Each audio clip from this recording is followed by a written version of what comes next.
Buenos días, profe. Buenos días. Buenos días, buenos días. La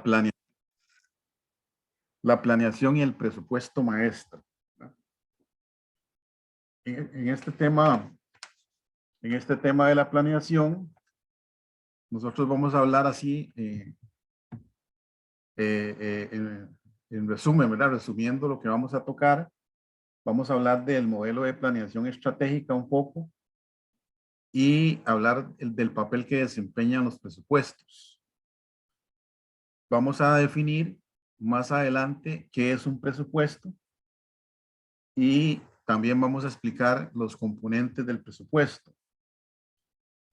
Vamos a hablar un poco de los pasos del proceso administrativo para poder elaborar un presupuesto que le vamos a denominar un presupuesto maestro, que ya es un presupuesto integrador, ¿verdad?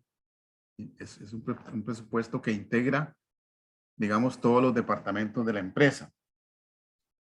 Y luego vamos a hablar un poco de los estados financieros pro forma, que van a ser, digamos, los estados financieros resultado de los presupuestos que hicimos, pero entonces son unos estados financieros proyectados, ¿verdad? A futuro. Luego vamos a hablar un poquito de los objetivos del presupuesto efectivo, ¿verdad? Que es muy importante el presupuesto efectivo. Y vamos a hablar de un método que existe para elaborarlo. Hay varios métodos, pero vamos a hablar de un método nosotros. El famoso método de las entradas y salidas de efectivo. Y bueno, más o menos eso es a grandes rasgos, ¿verdad? Lo que vamos a tocar en esta mañana. En esta mañana de contacto, ¿verdad? De contacto de nuestra clase virtual, ¿verdad? Bueno, empecemos por hablar del tema de la planeación estratégica. Aquí, al hablar de la planeación estratégica, hablamos un poco de lo que tiene que ver con la palabra estrategia. Bueno, la palabra estrategia es una palabra derivada del griego, que se escribe en griego, ¿verdad? Estrategos. Estrategos, que significa general. Y digamos, estos conceptos relacionados con esta palabra fueron, digamos, son derivados del ámbito militar, más que todo, del ámbito militar, ¿verdad? En la milicia se necesitaba entonces, desde el punto de vista, haciendo una analogía, ¿verdad? Entre lo que es la milicia y lo que son los negocios, ¿verdad? Entonces, aquí nosotros vamos a hacer una analogía. En el tema, digamos, que tiene que ver con el ámbito militar, la estrategia consiste en que digamos, el militar planea la batalla. Entonces planifica qué es lo que va a hacer, ¿verdad? Durante la batalla. Ahí, digamos, toma decisiones. Digamos, va a decidir qué campo de batalla le conviene más. Va a hacer la asignación de los hombres y va a hacer la asignación de las armas, ¿verdad? A los diferentes frentes de batalla. ¿Con la finalidad de qué? De llegar a sorprender al enemigo, ¿verdad? Y para poder sorprender al enemigo, para poder lograr ese objetivo, también se va a buscar, personas que, otros aliados, va a buscar aliados para que le ayuden. y también va a hacer compromisos, ¿verdad? Va a hacer compromisos. Entonces es parecido a lo que pasa en los negocios, ¿verdad? En los negocios, el responsable, ¿verdad? En este caso, el dueño o el gerente, ¿verdad? De la empresa va a actuar de una manera parecida, ¿verdad? Digamos, va a decidir a qué mercado se va a enfocar, ¿verdad? A qué mercado se va a enfocar, digamos, en el caso de ustedes que estudian, tienen que llevar muchos cursos de marketing, han estudiado bastante eso, bueno, sobre los diferentes nichos, ¿verdad? Los que van a los que van a dirigirse, ¿verdad? Digamos, a la hora de plantear un nuevo producto. ¿Para qué segmento de la población está orientado ese producto? Entonces, va a decidir a qué mercado enfocarse, va a asignar también a los recursos, en este caso el gerente, va a asignar los recursos a los diferentes rubros, ¿verdad? De gastos y los diferentes rubros de inversión. Va a tratar de diferenciarse, ¿verdad? En el mercado, va a tratar de ser diferente, ¿verdad? Va a tratar de hacer todo lo posible por reducir los costos, ¿verdad? Y, y va a tratar de actuar mucho antes de lo que lo haga la competencia, ¿verdad? Entonces, es como en una guerra, ¿verdad? En este caso, tenemos un montón de competidores, ¿verdad? En el mercado. Entonces, vamos a tratar de ser diferente a los competidores y actuar antes que ellos, ¿verdad? Antes de que ellos lo hagan, ¿verdad? También vamos a formar alianzas. Vamos a tener que formar alianzas. ¿Con qué? Con nuestros proveedores, por ejemplo, para que nos suministren la materia prima a tiempo, ¿verdad? Y no tengamos problemas, ¿verdad? Con el suministro de la materia prima y todo lo que tiene que ver con la función de producción. Entonces vamos a tener que formalizar buenas alianzas que nos van a permitir ser más competitivos, ¿verdad? Ser más competitivos. Entonces de eso se trata así, a grandes rasgos, la estrategia, ¿verdad? Pero aquí estamos hablando de un proceso entonces de planeación estratégica, ¿verdad? Un proceso de planeación estratégica. Ok, dice, la primera herramienta que una empresa tiene que implantar para transformarse en una organización competitiva es la planeación estratégica. Y ustedes también saben mucho de este tema de la planeación estratégica. En la planeación estratégica es cuando nosotros, digamos, nos sentamos y definimos cuáles van a ser nuestros objetivos, ¿verdad? Vamos a determinar cuáles son nuestros objetivos, en otras palabras, hacia dónde se quiere ir, ¿verdad? Y vamos entonces a establecer las acciones a emprender para poder alcanzar ese objetivo o esos objetivos. Y así lograr entonces nuestra misión. Y esa misión, cuando estamos elaborando este plan estratégico, de ahí se va a derivar un enunciado de misión, ¿verdad? Y también un enunciado de la visión de la empresa. Y posiblemente se van a derivar de este enunciado de misión y este enunciado de visión, se van a derivar una serie de valores, ¿verdad? Una serie de valores importantes para poder lograr esa misión y esa visión, ¿verdad? Entonces, eso es la planeación estratégica. Es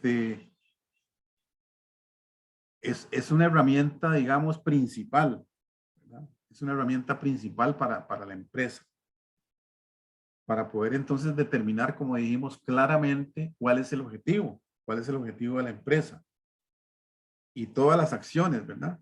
Todas las acciones que tenemos que emprender para alcanzar ese objetivo y así lograr entonces nuestra misión. De aquí surgen unas preguntas, ¿verdad? Unas preguntas importantes. Estas preguntas son, primero, ¿a dónde estamos? ¿Verdad? ¿A dónde estamos?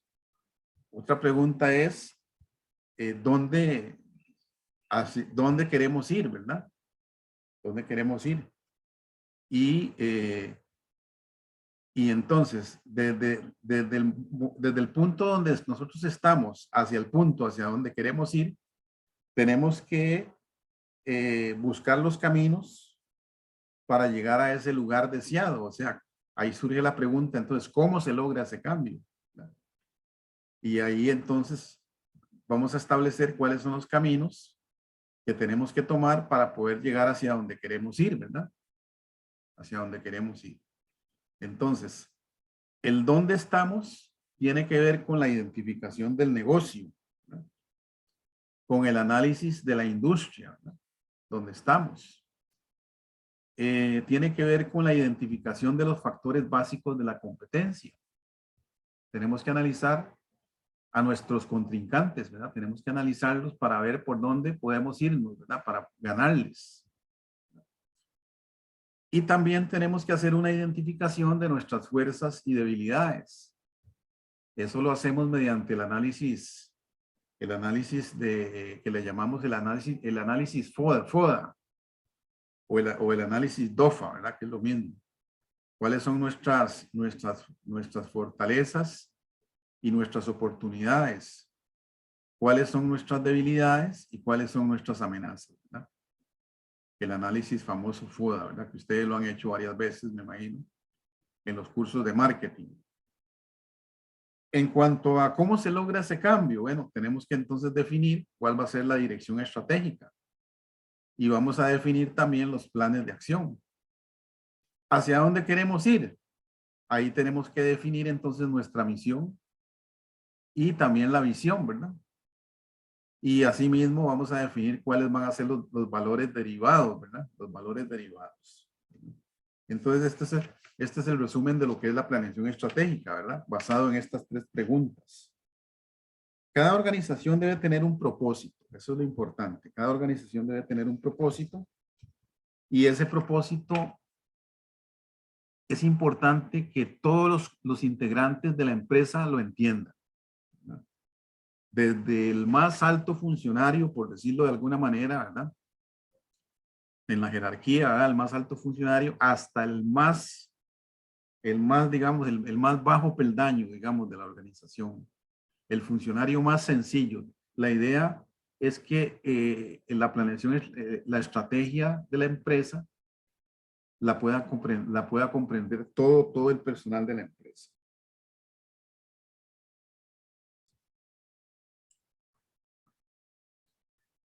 Entonces, vamos entonces ahora a hablar del presupuesto ya. Aquí ya nos adelantamos porque dentro de la planeación estratégica, una herramienta que es clave es el presupuesto, ¿verdad? Y entonces vamos a tratar de definir entonces qué es un presupuesto.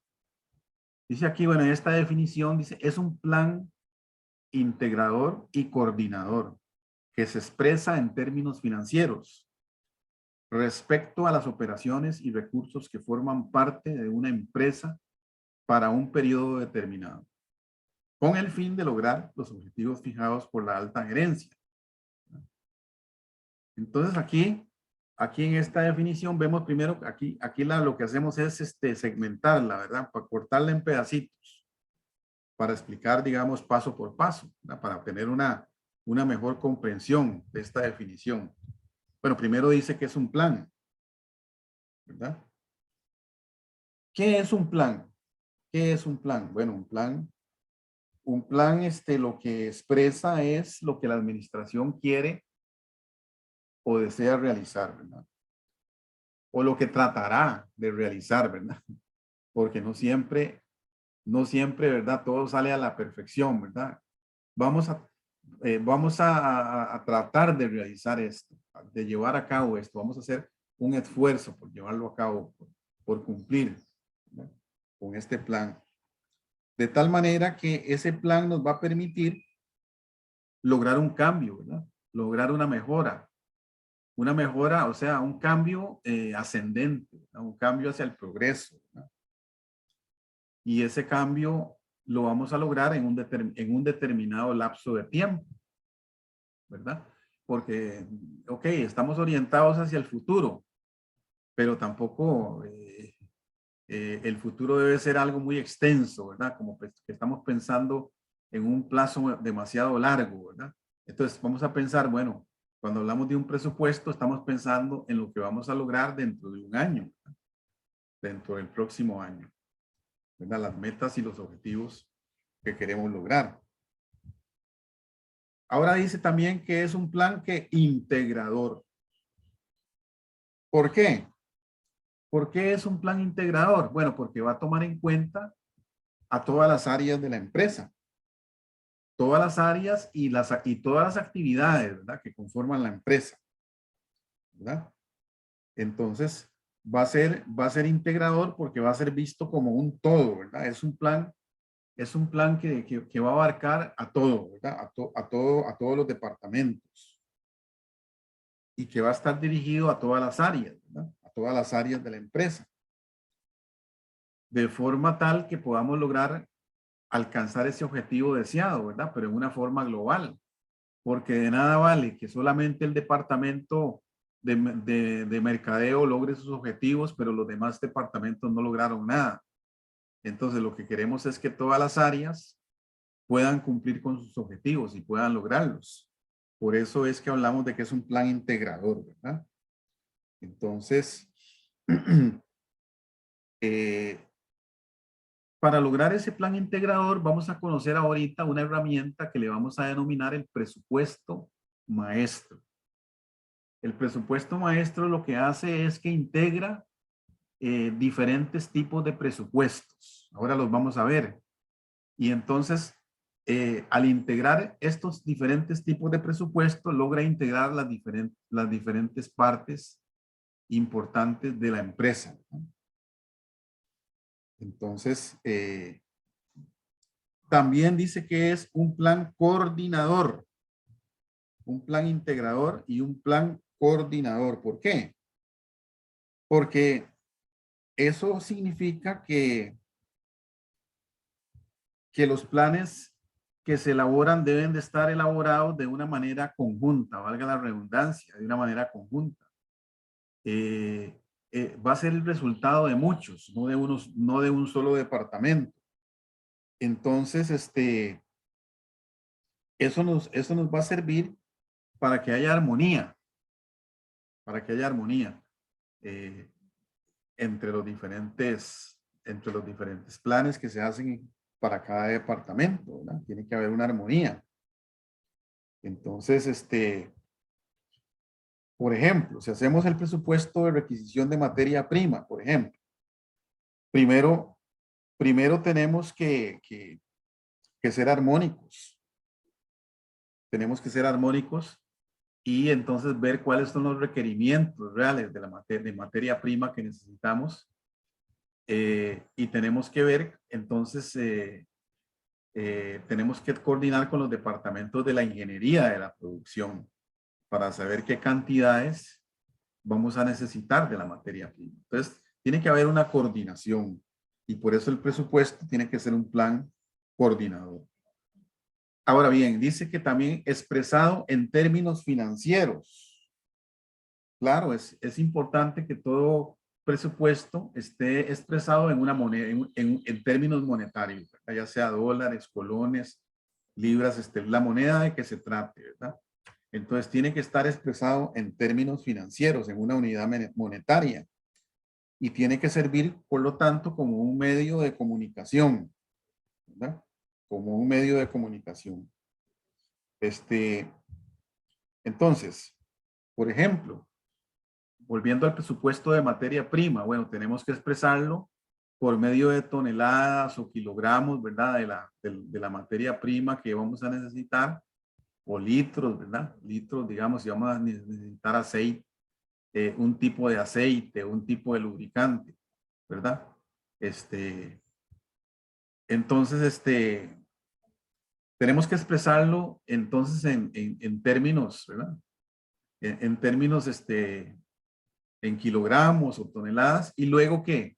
Y luego tenemos que expresarlo en términos monetarios, ¿no? Tenemos que expresarlo en colones o en dólares, ¿no?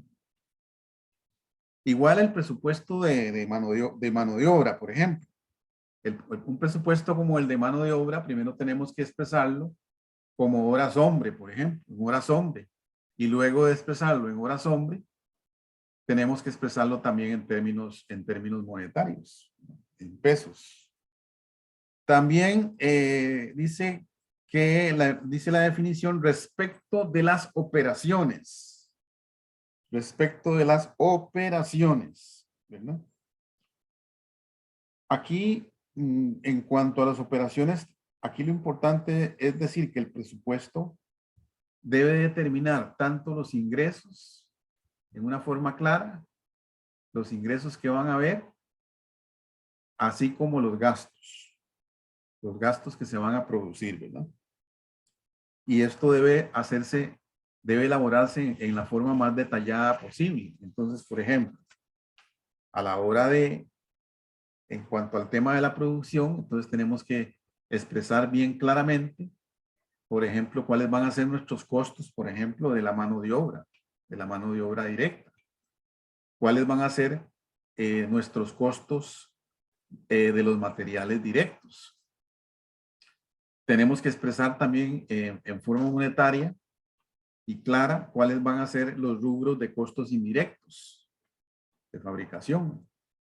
Y por otro lado también tenemos que hablar de los gastos de operación. Los gastos de operación que son, ya sabemos que los gastos de operación son los gastos administrativos y los gastos de venta. Y también tenemos que hablar de los gastos financieros, como los intereses que se pagan, ¿verdad? Por un préstamo. Esos son gastos financieros. Las comisiones, por ejemplo, que pagamos por hacer transferencias bancarias. Todo eso son gastos financieros, ¿no? Y por último, habla aquí de los recursos, ¿verdad? La definición habla de los recursos. Entonces, no va a ser suficiente determinar los ingresos y los gastos, ¿verdad? Del futuro, sino que la empresa también debe hacer una planificación de cuáles van a ser todos los recursos que se necesitan para poder realizar sus planes, ¿verdad? Entonces, ahí tenemos que también tener en cuenta todos los recursos, ¿verdad? Todos los recursos para poder realizar esos planes. Y todo eso se logra con base a la planeación financiera, ¿verdad? Que va incluida también dentro del presupuesto financiero, dentro del presupuesto maestro, perdón, va incluida la planificación financiera. Y esto se hace por medio de un presupuesto que le denominamos presupuesto de efectivo. Y también un presupuesto de las adiciones de activos. Por ejemplo, activos como el inventario, activos como las cuentas por cobrar, que son circulantes, ¿verdad? Ya sabemos.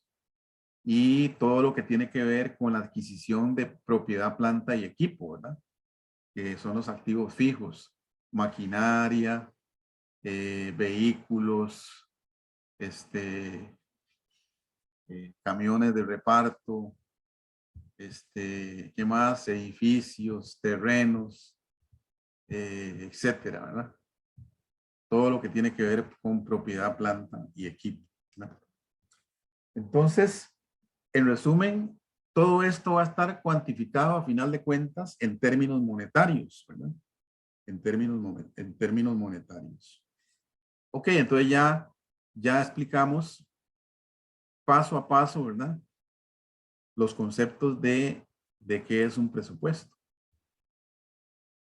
Ahora hablemos del papel, ¿verdad? El papel de los presupuestos en la planeación. Bueno, la planeación es un proceso y también es un proceso y tiene un contenido, ¿verdad? Entonces, en el proceso se determinan los escenarios y se establecen los objetivos, ¿verdad? Y dentro del contenido de la planeación tenemos el plan de mercados, el plan de insumos y el plan financiero, ¿verdad? Para poder entonces cumplir con esos objetivos, poder lograrlos, ¿verdad? Ok, cuando se elabora un presupuesto maestro, que es, digamos, la herramienta integradora, ¿verdad? Es la herramienta que nos ayuda a integrar todas las partes de la empresa. Entonces, es también fundamental que analicemos variables macro y microeconómicas, ¿verdad?, que afectan a la empresa. Hay algunas variables, que vamos a ver algunas. ¿Qué son las variables macroeconómicas? Las variables macroeconómicas son una serie de pautas económicas, sociales, políticas y financieras que definen un escenario específico a corto plazo. Como por ejemplo, ¿cuáles?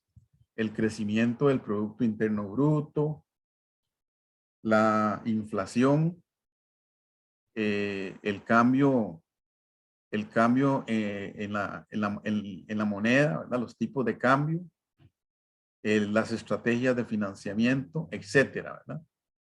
Y luego tenemos algunas variables microeconómicas, que son acciones que se pondrán en práctica durante un año, ¿verdad?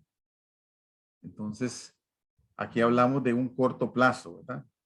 Tales como las estrategias de precios, la inflación esperada en el precio de los insumos, ¿verdad? De los insumos, ya sean de materia prima o bien de costos indirectos. Las políticas del capital de capital de trabajo, ¿verdad?, que tenemos. Entonces, asociados al capital de trabajo pueden haber políticas internas en la empresa también, ¿verdad?, para el manejo, por ejemplo, del efectivo, la recepción, por ejemplo, de los pagos por las cuentas por cobrar, ¿verdad? Pueden haber políticas ahí también. Por ejemplo, una política podría ser que no se permite, digamos, pagos, por ejemplo, por tarjeta de crédito, por medio de una tarjeta de crédito, que excedan, digamos, los $1,000 o los $2,000 o qué sé yo. Ahí la empresa puede poner diferentes topes, ¿verdad?, para la recepción de los pagos de las cuentas por cobrar.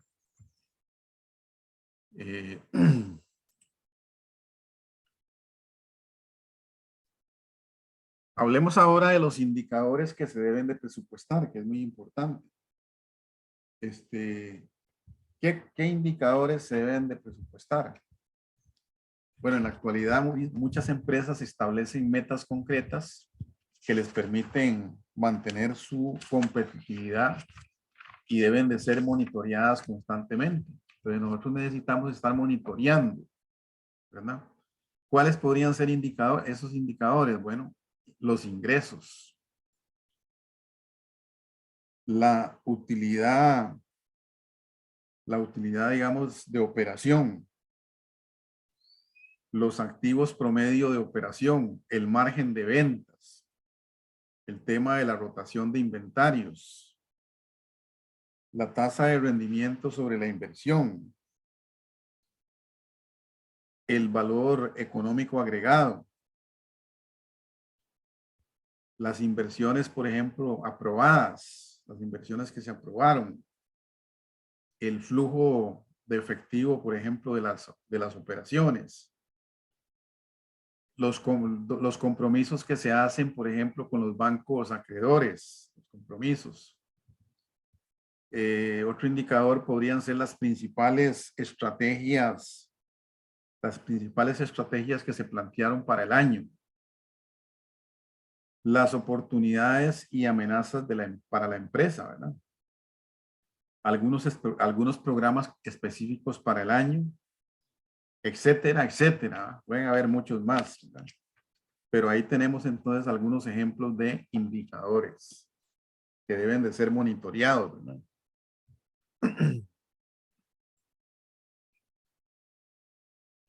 Hablemos ahora de algunas características de un sistema presupuestario. Al diseñar un sistema presupuestario debe tenerse muy presente su fin último. Por ello, entonces, se recomienda que se debe lograr que haya flexibilidad, ¿verdad? O sea, un presupuesto no quiere decir que es algo que no se puede cambiar. Algo que tiene que ser así como está ahí, no en el momento, sobre la marcha se pueden hacer ajustes, se pueden hacer cambios.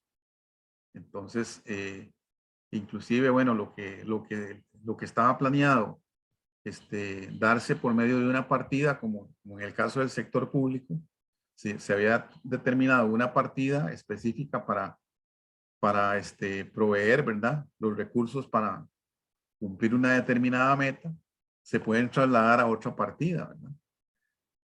Porque quizás la partida que se había planteado en un principio no tenía suficiente, o sea, no se hicieron todas las previsiones, ¿verdad?, financieras, y entonces la partida no cumplió, digamos, no sustentó el determinado proyecto, ¿verdad? También hay que tener en cuenta que los presupuestos se hacen para facilitar el control administrativo, ¿verdad? Se hacen para cuantificar los objetivos y metas del presupuesto maestro. Deben facilitar la autoevaluación, ¿verdad? La autoevaluación. En el presupuesto de largo plazo se debe incluir también el presupuesto de corto plazo. Y luego en el presupuesto de corto plazo se deben de incluir todas las inversiones en propiedad, planta y equipo, ¿verdad? Y también deben de incorporarse indicadores sobre los logros que se están alcanzando, ¿verdad? Entonces, en resumen, ¿qué es lo que hace esto? Perfeccionar el plan estratégico. Nos ayuda entonces a coordinar todas las áreas de la empresa, ¿verdad? En la búsqueda de ¿qué? De la estrategia general. Y también nos ayuda a asignar las responsabilidades del caso, ¿verdad? ¿Qué pasa? Que al formular un presupuesto debe haber responsables. Se debe responsabilizar a los jefes de departamentos, por ejemplo, o a los jefes de las diferentes áreas de la empresa, que son los encargados de ¿qué?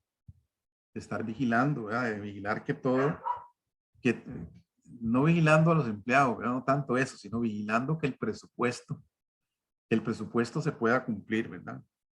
Se pueda cumplir. Porque entonces de ello va a depender ¿qué? También la evaluación del desempeño de esta jefatura, ¿verdad?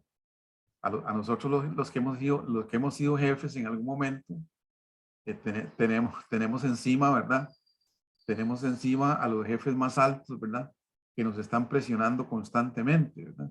En cuanto a esto del tema de presupuesto, ¿verdad? Y entonces tenemos que regular bien nuestras acciones para que se cumplan entonces los objetivos estratégicos a nivel departamental y entonces haya una buena evaluación de nuestro desempeño como departamento, ¿verdad?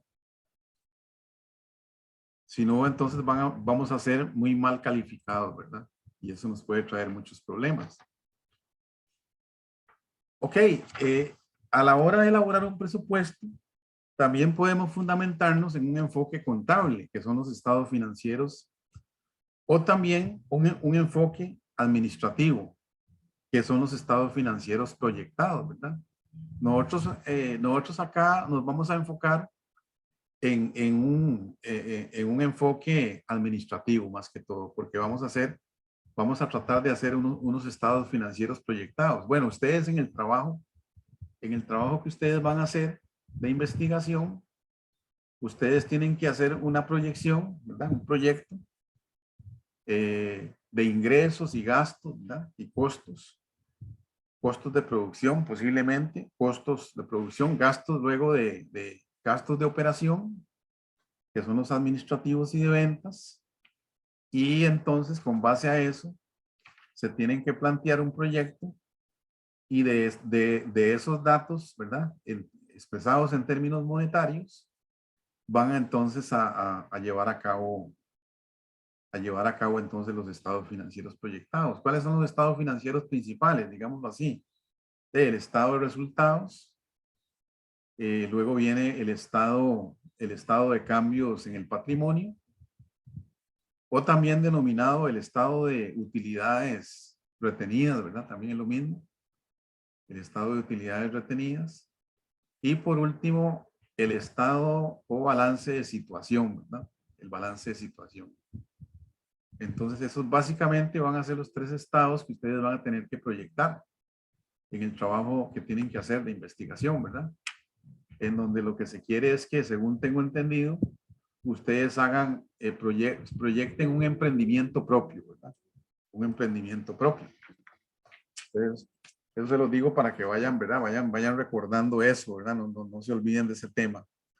Entonces, en el enfoque administrativo, vamos a hacer la elección de periodos, vamos a hacer una organización para preparar el presupuesto, vamos a hacer la ejecución de los presupuestos, vamos a llevar a cabo el control de los presupuestos y vamos a utilizar un manual, ¿verdad? Un manual de presupuestos.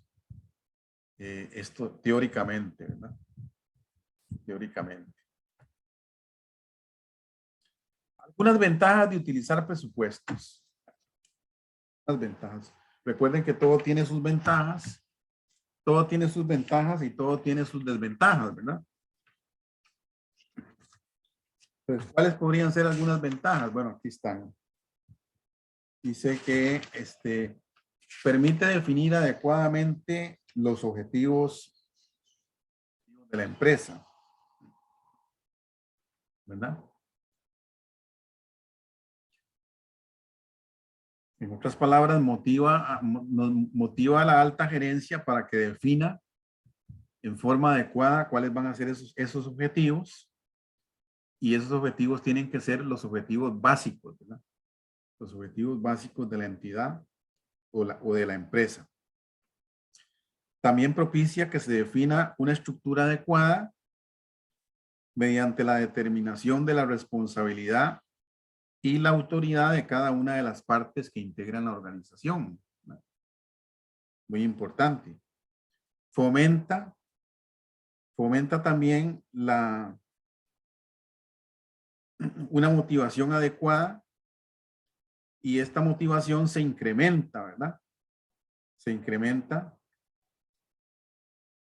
o incrementa más bien la participación de todos los niveles de la entidad, ¿verdad? Nos obliga también a mantener un archivo de todos los datos históricos, ¿verdad? Todos los datos históricos que sean controlables. Facilita a la administración, ¿verdad? Facilita a la administración el empleo óptimo de los diferentes insumos, ¿verdad? Un empleo óptimo de todos los insumos, ¿verdad? Favorece la coparticipación e integración de las diferentes áreas de la compañía, ¿verdad? Estimula la creatividad y el criterio profesional para mejorar toda la empresa. Obliga a realizar un autoanálisis periódico, ¿verdad? Nos obliga, ¿verdad? Y eso es una ventaja, ¿verdad? Estar haciendo retroalimentación constantemente para lograr mejoras importantes, ¿verdad? Dentro de todos los procesos. Y en suma nos ayuda a lograr una mayor eficacia y eficiencia en las operaciones, ¿verdad? Sin embargo, como les decía, no todos son ventajas, sino que también tenemos algunas limitaciones, ¿verdad? Una de las limitaciones es que los presupuestos están basados en estimaciones, ¿verdad? Y entonces, una de las restricciones es que a la hora de establecer los presupuestos, tenemos que utilizar posiblemente algunos métodos estadísticos, ¿verdad? Y recordemos que la estadística es, por naturaleza, es inexacta, ¿verdad? Es inexacta, porque no sabemos si se va a cumplir exactamente al pie de la letra lo que estimamos, ¿verdad? Y sobre todo cuando se hace con base estadística, ¿verdad? Entonces, la estadística nos sirve para hacer un pronóstico, una aproximación de lo que puede pasar.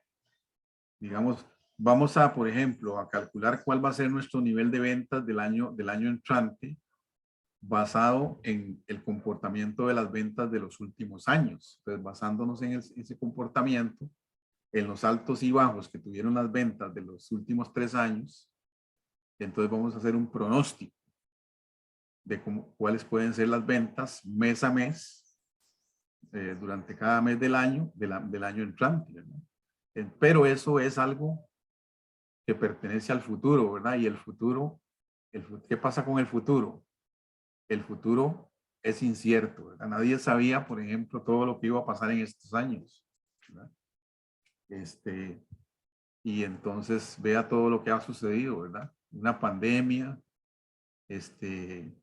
la guerra ahorita en Ucrania, son eventos, digamos, catastróficos, ¿verdad?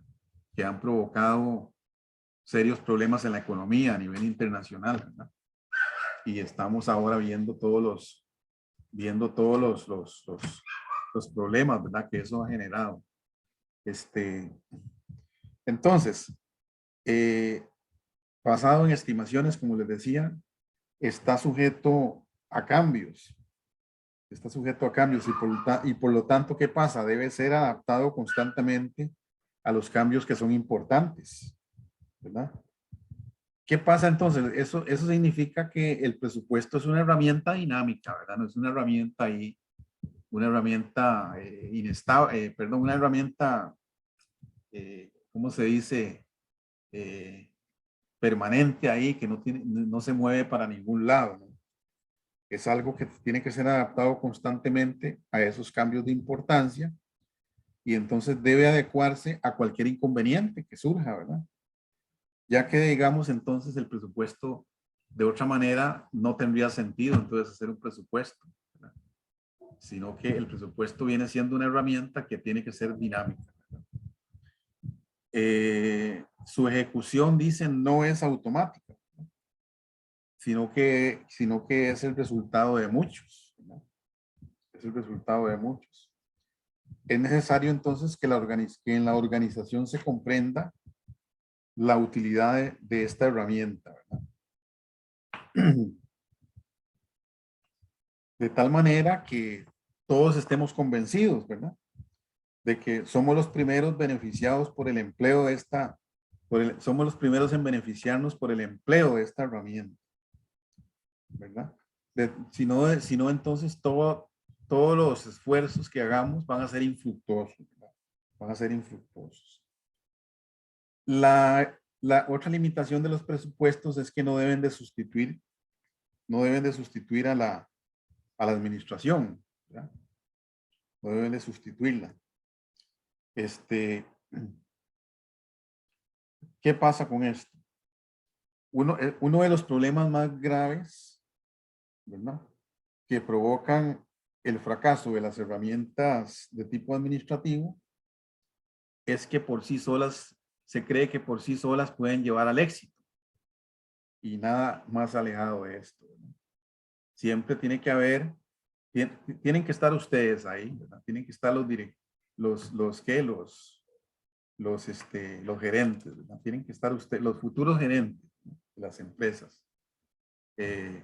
¿Cómo se llama la carrera de ustedes? La carrera de ustedes se llama Dirección de empresas, profe. dirección de empresas, ¿verdad? Tiene que haber un director, tiene que haber siempre un director de orquesta, ¿verdad? Que esté llevando la batuta, ¿verdad? Siempre es importante tener un líder, ¿verdad? Que está guiando, ¿verdad? Entonces, de ahí la importancia digamos, de esta carrera, ¿verdad? Esta carrera que estamos llevando.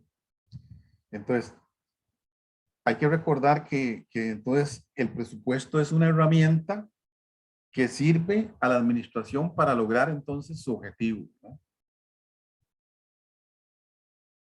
Y no para, y no es una herramienta, digamos, con la cual nosotros vamos a competir, ¿verdad? También dice que requiere mucha inversión, ¿verdad? La planeación a través de los presupuestos. Se requiere inversión. ¿Por qué? Porque Porque para poder hacer un presupuesto, primero se requiere tiempo, ¿verdad? Se requiere tiempo. Se va a utilizar bastante tiempo, ¿verdad? Eso es como que yo, bueno, para dar clases, ¿verdad? Yo para dar clases, usted se va a reír, ¿verdad? Pero para dar clases yo tengo que consumir bastante tiempo, ¿verdad? ¿Por qué? Porque tengo que prepararme, tengo que estudiar, tengo que llevar cursos, ¿cómo se llama? Estar llevando cursos de refrescamiento. Tengo que saber un poco de matemáticas, tengo que saber un poco de estadística, tengo que saber muchas cosas, ¿verdad? Y también tengo que gastar dinero, ¿verdad? Para poder llevar a cabo las lecciones, ¿verdad? Tiempo, dinero, recursos, ¿verdad? Entonces, es lo mismo, ¿verdad? Por último, no se deben esperar resultados demasiado pronto, ¿verdad? ¿Verdad? De que ya, mira, ya queremos ver resultados, ¿verdad? De la noche a la mañana, ¿verdad? Entonces, no debemos de esperarlo porque los resultados no son inmediatos, ¿verdad? Los resultados no son inmediatos. Entonces, aquí tenemos entonces algunas limitaciones de los presupuestos. Algunos aspectos, ¿verdad? Que tienen que ver con el aspecto humano, ¿verdad? Para asegurar, ¿verdad? Que haya éxito, ¿verdad? En los presupuestos. Que haya éxito. Muy importante. Deben ser para ayudar, ¿verdad? Deben ser para ayudar más que para verificar fallas o éxitos, ¿verdad? Debe ser una herramienta que nos sirva de ayuda, de aliado, ¿verdad? No para estar viendo si fue que nos equivocamos, si estamos cometiendo errores y errores. No es tanto para estar evaluándonos a nosotros, sino que debe ser algo que nos va a servir como una ayuda. Como dijimos, debe ser el fruto de todos los integrantes de la organización, ¿verdad? Por eso es que vamos a utilizar mejor la herramienta del presupuesto maestro, porque el presupuesto maestro integra, ¿verdad? Logra integrar las diferentes partes de la empresa. No debe generar conflictos dentro de la organización, ¿verdad? Ni pleitos, ni nada de eso, ¿verdad? Dentro de la organización. Pleitos entre jefaturas, ¿verdad? Entre jefaturas de la empresa. Ni tampoco deben verse como límites estrictos de gasto, ¿verdad? De que no nos podemos pasar de ahí. Que es que lo que está presupuestado son nada más 100,000 colones para ese tipo de gasto. Entonces, ya no podemos pasarnos de ahí. Hay una limitación, pero no debe verse como un límite, ¿verdad? Entonces, no quiere decir que el presupuesto va a establecer límites para todo y no vamos a poder operar entonces, ¿no? Por eso dijimos que el presupuesto debe ser una herramienta dinámica en donde se puedan hacer ajustes sobre la marcha también, ¿verdad? Sobre la marcha. Ahora vamos a hablar entonces del presupuesto maestro, ¿verdad? El presupuesto maestro. ¿Qué es el presupuesto maestro?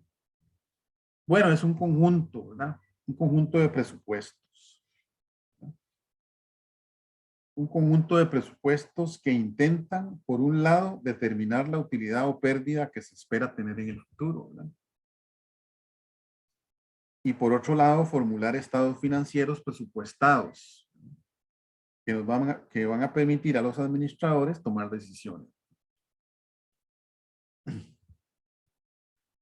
Y estas decisiones están orientadas ¿hacia qué? Hacia un periodo futuro. Hacia un periodo futuro en función de los planes operativos del próximo año, ¿verdad? Entonces, ¿de qué está conformado este plan? Aquí vamos a hablar entonces de el plan de mercado, de los requisitos de insumos y del plan financiero. Esas son las tres pilares, digamos, los tres pilares del presupuesto maestro, ¿verdad? El plan de mercado, los requisitos de insumos y el plan financiero. Y luego viene también el presupuesto de operación, ¿verdad? El presupuesto de operación que se elabora tomando como base el plan de mercado y el plan de requisitos de insumos. Y viene el presupuesto financiero que surge de la información que se genera en el presupuesto de operación, ¿verdad? Entonces, veamos aquí, ahí tenemos, ¿verdad? El presupuesto maestro. Ahí tenemos las partes del presupuesto maestro. Entonces tenemos un presupuesto de ventas, ¿verdad? Un presupuesto de ventas. Tenemos también un presupuesto de producción que está conformado por, a su vez, por un presupuesto de materia prima, un presupuesto de mano de obra y un presupuesto de gastos indirectos de fabricación, ¿verdad? Los tres pilares fundamentales, ¿verdad? De la función de producción, ¿verdad? Que los hemos venido repitiendo durante todo el curso, ¿verdad? La materia prima o los materiales directos, la mano de obra directa y los gastos indirectos de fabricación. Y luego tenemos el presupuesto de gastos operativos, ¿verdad? Que son los gastos de venta, los gastos de administración y ahí entran también los gastos financieros, ¿verdad? Que ya hablamos. Gastos financieros. También hablamos de un presupuesto de capital, ¿no? Presupuesto de capital, para que sea más completo, el presupuesto maestro. Y por último, un presupuesto de efectivo. Y de este presupuesto de efectivo se van a derivar entonces de los estados financieros, ¿verdad?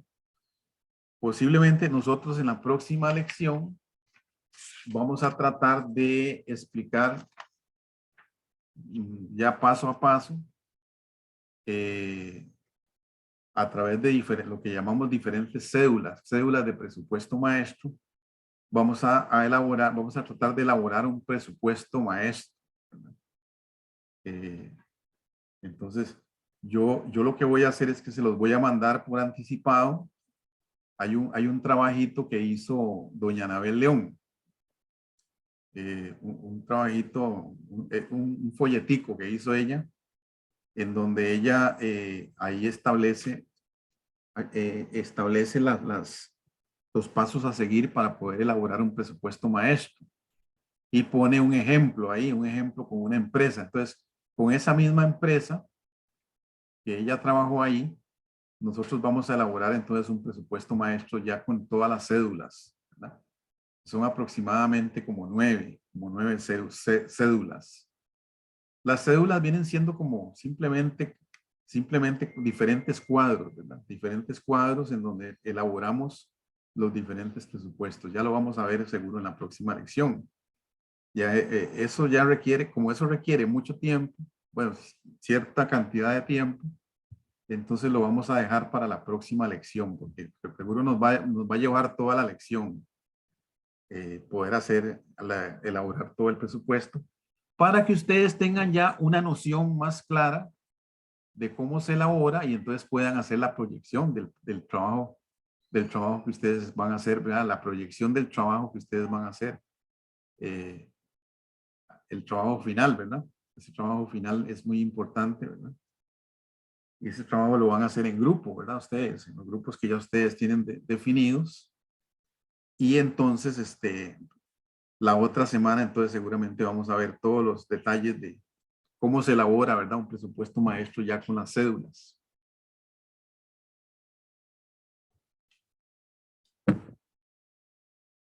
Muy bien. Entonces, vamos a ver qué más tenemos aquí.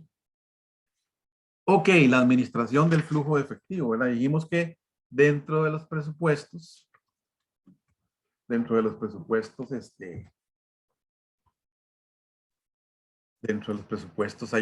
está el presupuesto de efectivo, ¿verdad? Todos los presupuestos de los componentes del presupuesto maestro, hay uno que es el presupuesto de efectivo. Y entonces, vamos a hablar un poco del efectivo, ¿verdad?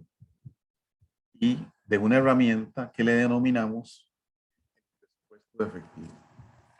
El presupuesto efectivo se define como un pronóstico, ¿eh? Igual, es un pronóstico, todo es un pronóstico aquí.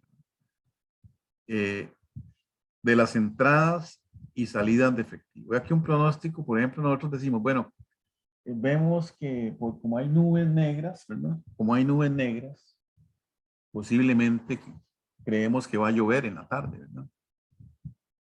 Entonces, ese es el pronóstico que estamos haciendo nosotros, ¿verdad? Pero puede ser que no se cumpla, ¿verdad? Que en la tarde, ¿verdad? Salga el sol, ¿verdad? Y las nubes se las lleva el viento y entonces ya no llovió. Entonces fallamos, ¿verdad? En el pronóstico, ¿verdad? Entonces, un pronóstico, como les digo eso, porque un pronóstico puede ser que se cumpla o puede ser que no se cumpla. La idea es hacerlo lo más acertado posible, de acuerdo con los eventos regulares, ¿verdad? Que ocurren en la realidad. En este caso, los eventos, ¿verdad? Que producen las transacciones, ¿verdad? Que produce que nosotros hagamos transacciones que conllevan a registros contables, ¿verdad? A registros contables, muy importante, a registros históricos. Entonces, el presupuesto efectivo se define como un pronóstico de las entradas y salidas de efectivo que diagnostica los faltantes y sobrantes futuros. Entonces, la idea es que nosotros tomemos en cuenta todas las entradas y todas las salidas, ¿verdad? Y entonces ahí, de acuerdo a eso, a las entradas y salidas de efectivos, si las entradas son mayores, entonces nos va a dar un saldo a favor, ¿verdad? Si por lo contrario las salidas son mayores, entonces nos va a dar un saldo negativo, ¿verdad? Un saldo en contra. Entonces, la idea acá es que dice acá que si nosotros tenemos un saldo a favor, entonces podríamos planear hacer una inversión, ¿verdad? De los sobrantes, ¿verdad? Si tenemos, digamos, un sobrante, entonces vamos a poder hacer una inversión, ¿verdad? Es una posibilidad. O bien, vamos a poder cancelar, digamos, si tenemos un sobrante, vamos a poder hacer un abono extra a una deuda que tenemos, ¿verdad? Tenemos una deuda ahí, ¿verdad? Con el banco. Entonces podemos hacer un abono extraordinario para que, digamos, el saldo sea menor y entonces los intereses también, los intereses que pagamos sobre esa deuda sean también menores, ¿verdad? Sobre todo si los intereses se calculan con base a los saldos, ¿verdad? A los nuevos saldos, ¿verdad? Que esa es la modalidad que generalmente se utiliza en los bancos, ¿verdad? O en las cooperativas o en cualquier entidad financiera, ¿verdad? Cuando nos prestan. Entonces se trabaja con los intereses sobre saldos. Entonces, si nosotros hacemos un abono extraordinario, ¿qué va a hacer? ¿Qué vamos a lograr con eso? Bueno, que el saldo sea menor y entonces a la hora de que nos cobren los nuevos intereses, los intereses van a ser menores, ¿verdad? En teoría, en buena teoría, ¿verdad? Entonces, por otro lado, si nosotros entonces lo que tenemos son faltantes de efectivo, entonces lo que vamos a hacer es planear cómo vamos a obtener los recursos, ¿verdad? Si digamos tenemos un faltante, digamos, de, qué sé yo, $500,000 o 500,000 colones, entonces tenemos que ver cómo hacemos para poder cubrir ese faltante. ¿Qué vamos a hacer? Bueno, podemos seguir varios caminos, ¿verdad? Podemos seguir varios caminos. Un camino podría ser pedir un préstamo al banco para, para poder cubrir ese faltante. Tenemos un faltante de 500,000. Bueno, entonces vamos a ir al Banco de Costa Rica a pedir esos 500,000. O vamos a ir al banco X, ¿verdad? Entonces, o ese podría ser un camino. O podríamos pedir el préstamo a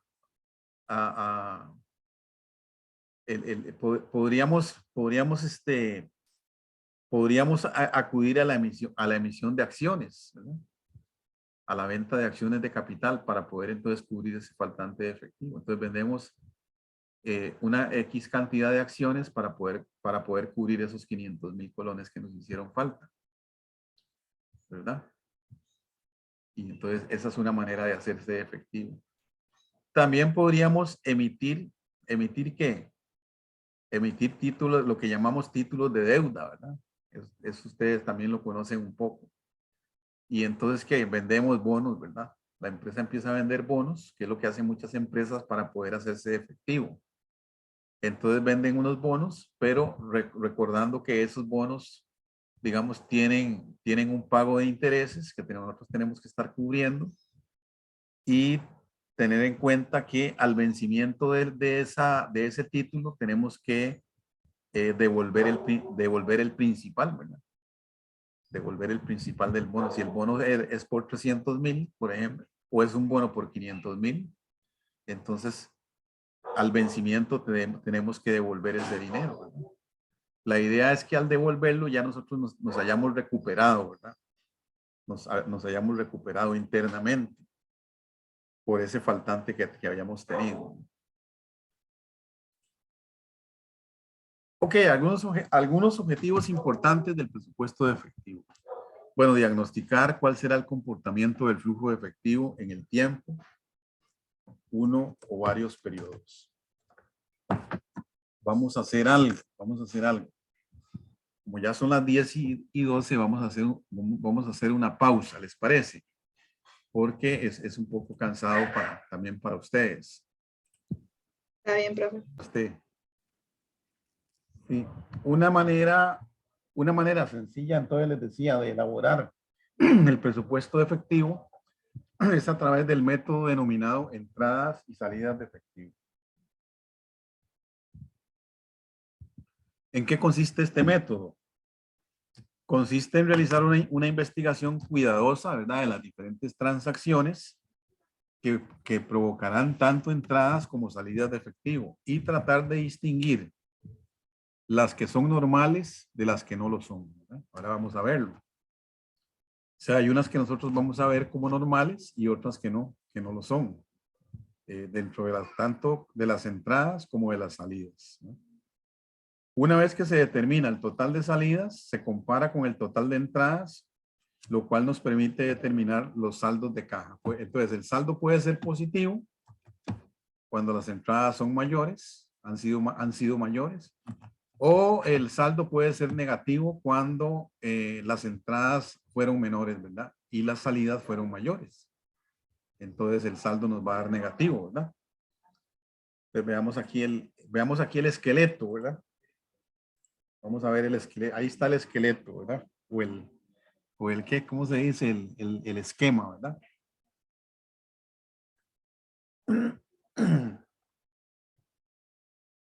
Entonces vean que arrancamos con un saldo inicial de efectivo.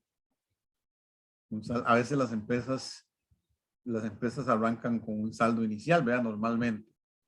Entonces un saldo inicial, pues, llámese X cantidad de dinero, ¿verdad? Entonces ese saldo inicial, ese es el saldo inicial. Y viene luego, entonces le sumamos las entradas normales, lo que vamos a llamar las entradas normales. ¿Qué pueden ser las entradas normales? Ahí tenemos algunos ejemplos de entradas normales. Las ventas de contado, ¿no? Las ventas de contado. Entonces, cuando nosotros tenemos ventas de contado, esas son entradas directas, ¿verdad? De efectivo, ¿verdad? Aquí estamos hablando de entradas y salidas de efectivo, ¿verdad? Recuerden. De dinero contante y sonante, ¿verdad? Como dicen, ¿verdad? Entonces, ven una entrada normal. La primera por excelencia son las ventas al contado, ¿verdad? Entradas normales. Otra entrada normal es el cobro que le hacemos a clientes, ¿verdad? O sea, tenemos cuentas por cobrar, ¿verdad? En nuestros registros de diferentes clientes que nos pidieron a crédito, ¿verdad? Nos pidieron que le vendiéramos a crédito porque no tenían el dinero en ese momento. Y entonces les dimos un crédito condicionado, ¿verdad? A un mes o a 2 meses, no sé. un condicionamiento, ¿verdad? Recuerdan, por ejemplo, los descuentos por pronto pago. ¿Se acuerdan de ese tema? En contabilidad. Los descuentos por pronto pago, ¿verdad? Entonces nosotros le dimos fiado, ¿verdad? A los clientes. Y ahora resulta que estamos recibiendo los pagos, ¿verdad? Entonces el cobro a clientes es otra entrada típica, ¿verdad? Una entrada normal de ingresos de efectivo, ¿verdad? A través de la cual nosotros recibimos dinero, ¿verdad?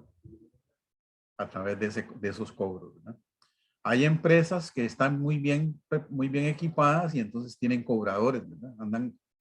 Andan motorizados y de todo, ¿verdad? Y entonces andan cobrando de casa en casa, ¿verdad? Andan cobrando de casa en casa. Porque la mayoría de la gente no quiere pagar, ¿verdad? La mayoría de la gente compra y compra y compra y después no quieren pagar. Bueno, no quieren o no pueden, tal vez. No, pues vamos a darles el beneficio de la duda, ¿verdad? Tal vez es que no pueden, ¿verdad? Porque se les presentó un problema. Eso es lo difícil de las ventas al crédito, ¿verdad? Es la parte complicada. Hay que estar muy bien organizado para poder entonces recuperar el dinero, ¿verdad? Poder recuperar el dinero y poder volver a comprar mercadería, ¿verdad? Sobre todo en el caso de las empresas que se dedican a la venta de bienes o servicios también, pero ya digamos, en el caso de los bienes, ya los bienes están terminados, ¿verdad? Ya son bienes terminados y entonces se dedican a la comercialización de ese bien, ¿verdad? Ahora tenemos entradas, ok, totalizamos ahí, totalizamos, ¿verdad? Las ventas de contado más el cobro a clientes y otros, si hubieran, ¿verdad? Pueden haber otros casos de entradas normales. Y luego tenemos las entradas, ok, totalizamos, ¿verdad? Totalizamos las entradas normales, vean ahí las X que están a la derecha, ¿verdad? Y tenemos ahora las entradas excepcionales, ¿verdad? ¿Qué son las entradas excepcionales? Por ejemplo, como la obtención de un préstamo. Nosotros vamos y pedimos un préstamo en el Banco Popular o en el Banco Nacional, cualquier banco, ¿verdad? Que sea, o en una cooperativa. Y entonces esos recursos representan una entrada excepcional, ¿verdad? Porque no todo el tiempo estamos pidiendo, ¿verdad? Préstamos. Entonces es algo excepcional. Entonces ese dinero entraría dentro de las entradas excepcionales. Ahí lo pondríamos, ¿verdad? Otra entrada excepcional podrían ser los nuevos aportes del dueño, ¿verdad? En el caso de que sea una empresa de un solo dueño y que funciona a través de los aportes del dueño, entonces cuando él haga un nuevo aporte, ¿verdad? En el caso de que sea una sociedad anónima, entonces sería cada vez que hiciéramos una emisión de acciones de capital para colocarlas, ¿verdad? En el mercado, o sea, para venderlas, ¿verdad? Pues las vendemos y esos ingresos, eso representa ingresos de efectivo por la venta de acciones. Entonces iría ahí, ¿verdad? En vez de decir nuevos aportes del dueño, sería por emisión de acciones de capital, ¿verdad? En el caso de que sea una sociedad anónima, ¿verdad? También otra entrada excepcional podría ser por la venta de maquinaria. ¿Por qué excepcional? Porque nosotros no nos dedicamos a vender maquinaria, ¿verdad? Tenemos una máquina ahí que tal vez está en desuso, pero todavía sirve, entonces la vendemos. Pero no nos dedicamos a eso, ¿verdad? Entonces es una entrada que tiene la característica de ser excepcional. Ok, entonces ya tenemos las entradas. Entonces tenemos las entradas normales más las entradas excepcionales, ¿verdad? Ya los totales. Y eso lo sumamos y nos va a dar el total de entradas. ¿Lo ven ahí? Total de entradas. ¿Sí?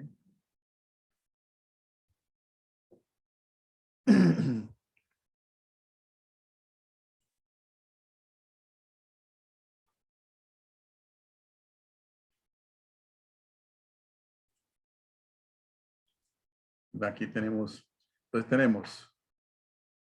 tenemos los dos subtotales, ¿verdad? Este subtotal lo sumamos a este otro subtotal. Al total de entradas normales, el total de las entradas excepcionales, y nos da el total de entradas. La que tenemos aquí. Total de entradas. ¿Cierto?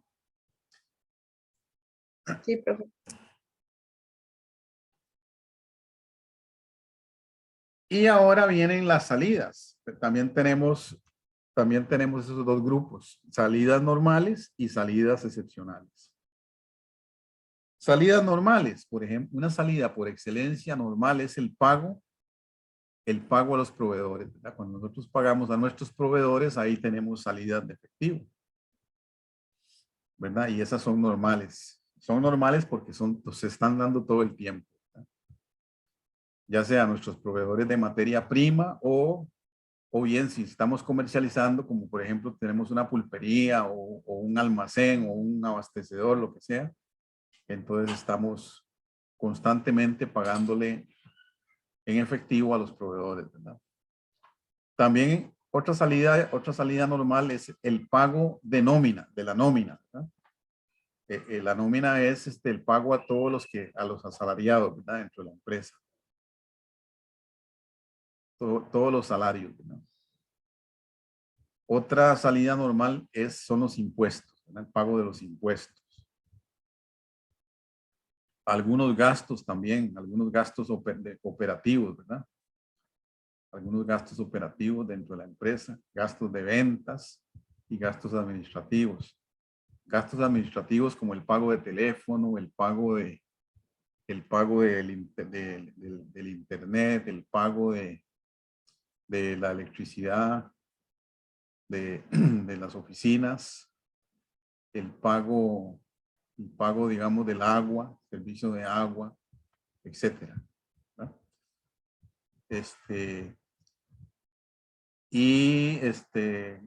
Tenemos también el pago del impuesto de renta, como otra salida normal. El pago de impuesto de renta porque ese pago aquí en Costa Rica se hace todos los meses, ¿verdad? Después de terminado el mes, entonces dentro de los primeros 15 días del mes próximo inmediato se paga el impuesto de renta. Luego vienen las salidas excepcionales, ¿verdad? Excepcionales. ¿Como cuáles? Como el pago de algún pasivo, ¿verdad? Por ejemplo, si tenemos una deuda con el banco, entonces tenemos que estar pagando, ¿verdad? Tenemos que estar pagando. Otra salida excepcional es la compra de activos fijos. La compra de activos fijos.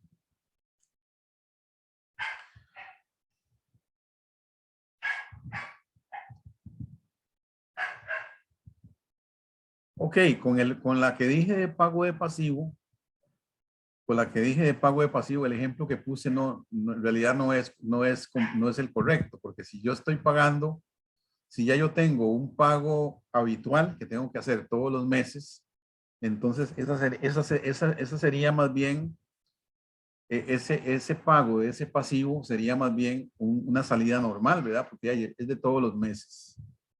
Pero aquí nos está hablando de un pago de pasivo de una deuda, ¿verdad? Que se pactó para pagarse en X fecha, ¿verdad? Cancelarla. Entonces, eso es como que cuando hay un compromiso de pago. Entonces yo digo, bueno, yo voy a cancelar, yo le pedí prestado a una cooperativa y me comprometí a pagarle al 31 de diciembre, digamos, 31 de diciembre de este año, pagarle todo. Entonces, en ese caso sería una salida excepcional, ¿verdad? Porque no es de todos los meses. O bien,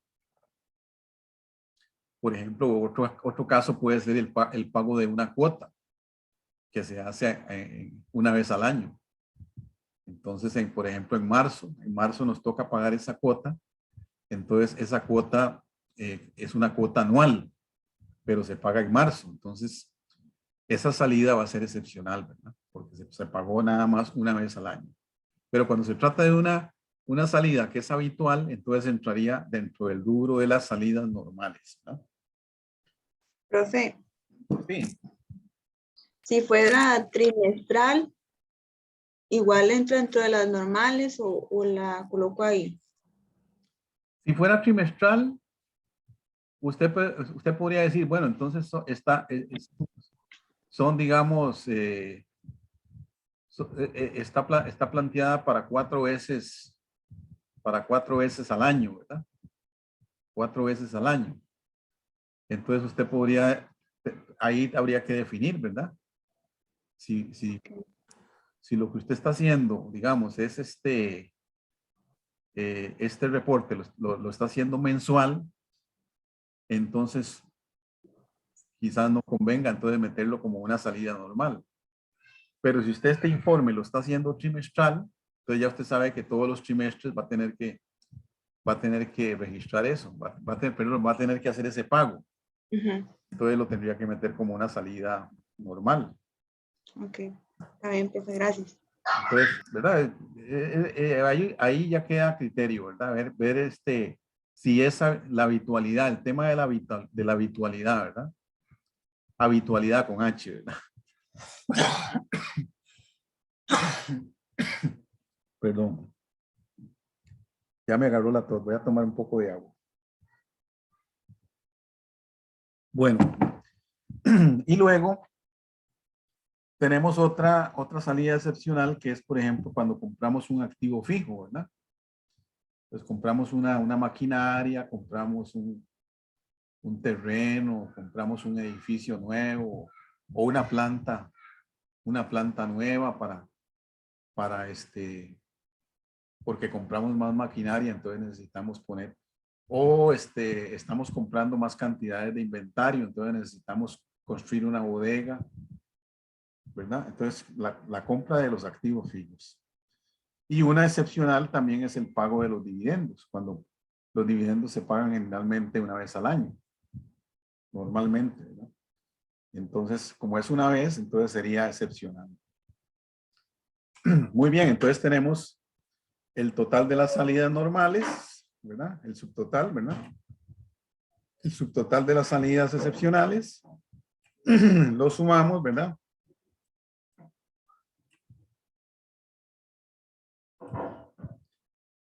Y esto nos va a dar igual a el total de las salidas, ¿verdad?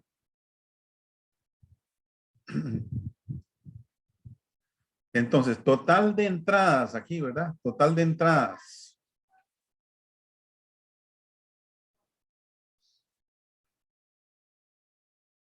Total de entradas. Menos, ¿verdad? Las total de salidas. Y ahí nos va a dar el flujo de efectivo antes del saldo deseado, ¿verdad? Ahí ponemos flujo de efectivo antes del saldo deseado porque hay empresas que quieren mantener un saldo, ¿verdad? Un saldo con el que van a arrancar todos los meses, ¿verdad? Digamos, en enero yo arranqué con un saldo, digamos, de 50,000. Y en febrero quiero arrancar con mínimo con ese saldo. Y en marzo, ¿verdad? Y cada mes quiero arrancar mínimo con ese saldo. Entonces, ahí se trata de una empresa que desea mantener un saldo mínimo. Entonces lo restan ahí, ese saldo, y ahí nos va a dar el sobrante o el faltante. Y con base a eso vamos a determinar si va a haber un financiamiento, si fuera un faltante, o bien va a haber una inversión si se trata de un sobrante. Ahí vamos a tener que tomar una decisión ahí, ¿verdad? De cuánto es lo que vamos a necesitar, ya sea, ¿verdad? Financiar o invertir. Y al final nos va a dar el saldo final en efectivo, que va a ser ese saldo que nos va a dar aquí tiene que ser el saldo mínimo que se desea tener, ¿verdad? Que si el saldo mínimo es de 50, entonces al final nos debería dar, nos debería quedar en 50. El saldo mínimo. Entonces, Profe, sí. es que me perdí un momento. Yo Ajá. obtengo, ¿verdad? De esa resta el flujo efectivo antes del saldo deseado, pero ese saldo que se desea mantener sobrante o faltante, ese yo ya lo he fijado anteriormente. Ese saldo que se desea mantener es, digamos, ya eso, digamos, sería parte de una política de la empresa. Digamos, Okay. la empresa dice, bueno, yo quisiera siempre tener un saldo mínimo de 50,000 colones para arrancar el mes próximo, ¿verdad? Mínimo con ese saldo, ¿verdad? Okay. Entonces, ¿verdad? Entonces siempre, en ese caso, siempre va a arrancar con ese saldo. Porque va a tomar en cuenta a la hora de determinar si hubo un sobrante o faltante, ¿verdad? Lo va a determinar. Lo va a tomar en cuenta ese saldo que desea mantener, ¿verdad? Y estar ahí, ¿verdad? Lo va a restar para considerarlo, ¿verdad? Tomarlo en cuenta. Está bien, profe, gracias. Ahora vamos a ver un ejemplo para que tal vez quede, para que quede un poquito más, ¿qué? Más nebuloso, más nebuloso, o más claro, un poquito más claro, más bien. Está bien, profe, gracias. Vamos a tratar de explicar ahí con un ejemplo. Entonces, la idea es que al final, el saldo final de efectivo nos va a quedar por lo menos ya ese saldo mínimo, ¿verdad? Para poder arrancar el mes próximo inmediato. Entonces, vamos a ver aquí.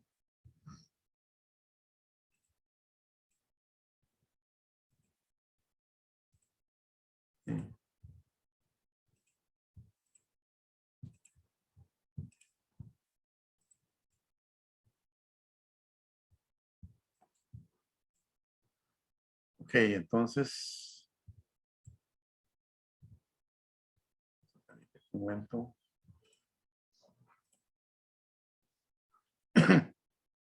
Aquí vemos un ejemplo resumido, ¿verdad? Determinación del financiamiento y efectivo excedente, ¿verdad? Entonces, si el efectivo final es menor que el saldo de efectivo mínimo, se requiere financiamiento, ¿verdad? Si ocurre lo contrario, se invierte en teoría, ¿verdad? Se invertirá en valores bursátiles, ¿verdad? Se va a invertir. Entonces, vea, efectivo inicial en octubre. Aquí en octubre el efectivo inicial 50. Aquí está como más resumido, ya con números, ¿verdad? Efectivo inicial 50. Total de ingresos de efectivo 210. Menos el total de egresos de efectivo 213. Entonces nos queda un flujo neto de efectivo de 47. ¿Verdad? 47. ¿Verdad?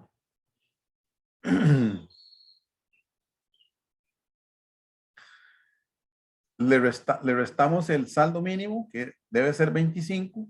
¿Verdad? Y entonces, ¿qué pasó? Nos quedó en este caso un excedente de 22. O sea, nos quedó positivo, ¿verdad? ¿Qué decisión vamos a tomar? Ok, aquí dice, ¿ve? Vamos a invertir ese saldo excedente en valores bursátiles. Vamos a ir, digamos que sean 22, ¿qué? Sí, 22 dólares o 22, lo que sea, ¿verdad? Vamos a invertirlo en valores bursátiles. 22,000, dice aquí, 22,000.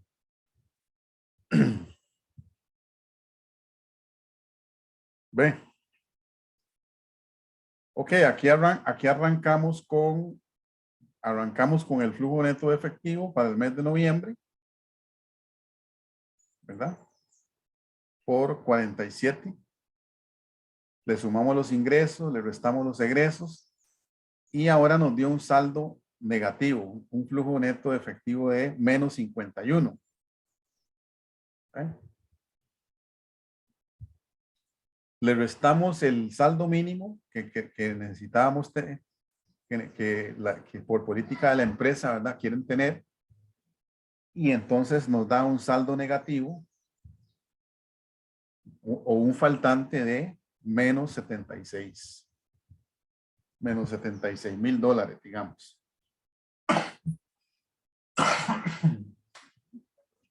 Estamos. Sí, profe.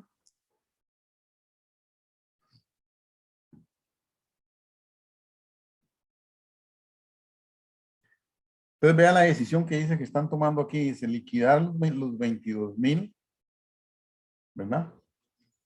De valores bursátiles, ¿verdad?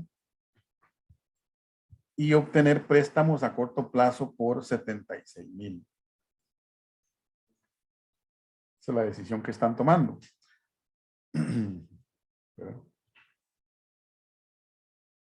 sea, recuerden que habían invertido 22,000 en valores bursátiles, ¿verdad? Los tenían, digamos, a plazo ahí. Entonces, en este mes de noviembre van a tratar de liquidar esos 22,000, que a veces no se puede, ¿verdad? A veces no se puede porque si lo que hicimos fue un certificado a plazo, posiblemente lo vamos a hacer a un año. O puede ser que hagamos un depósito a plazo a un mes, también se puede, ¿verdad? A un mes.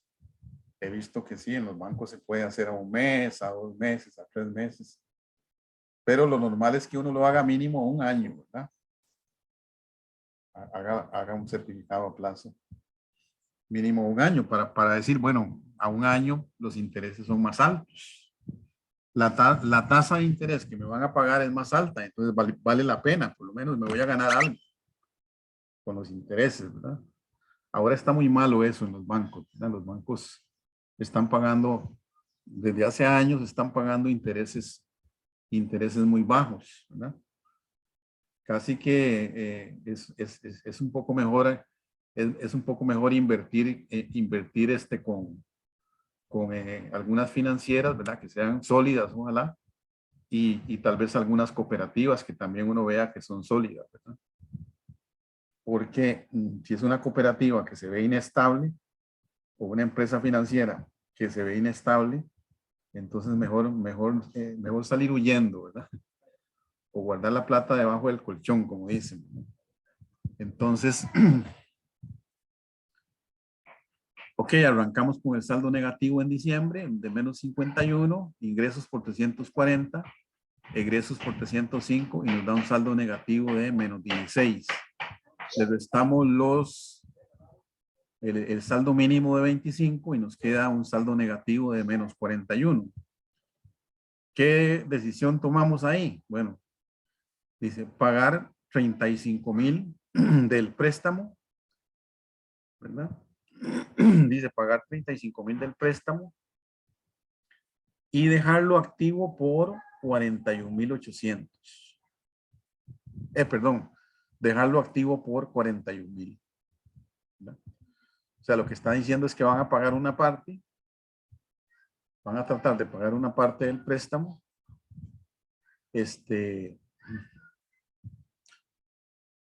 y que quede nada más activo por 41,000 colones. Bueno, esas son algunas decisiones que están tomando ahí. No sabemos si son las mejores decisiones, ¿verdad? En esto de la toma de decisiones puede ser que haya decisiones que no son las más correctas, ¿verdad? Estas fueron las que pusieron aquí, en esta diapositiva. Ok, los estados financieros pro forma. Estos son los estados financieros proyectados, que ya les había hablado de que básicamente son 3 los que vamos a utilizar nosotros, para no complicarnos mucho, ¿verdad? En materia contable. Entonces, nosotros vamos a utilizar, a la hora de proyectar, vamos a tratar de proyectar el estado de resultado, el estado de utilidades retenidas, pequeñito, ¿verdad? Va a ser muy pequeñito. Y un estado un estado que le denominamos el estado de situación, ¿no? El estado de situación. Pues básicamente esos tres estados, que casi todos los conocemos, ¿verdad? Esos, el estado de resultados, que también se le denomina el estado de pérdidas y ganancias, el estado de utilidades retenidas, que también se le denomina estado de cambios en el patrimonio, y el estado de situación, o también denominado balance general, ¿verdad? El balance general. Esos tres.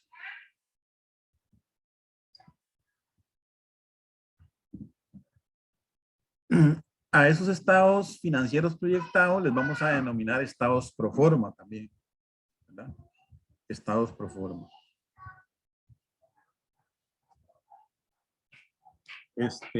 Vamos a ver entonces.